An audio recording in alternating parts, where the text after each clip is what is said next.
একটু জিকির করি লা ইলাহা লা ইলাহা লা ইলাহা হক লা ইলাহা হাসবি রব্বি জাল্লাল্লাহ মা ফি কলবি গায়রুন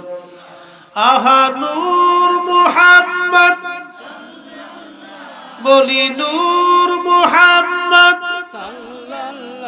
পড়ি লা ইলাহা ইল্লাল্লাহ লা ইলাহা লা ইলাহা ইল্লাল্লাহ মুহাম্মাদুর রাসূলুল্লাহ সাল্লাল্লাহু আলাইহি ওয়াসাল্লাম।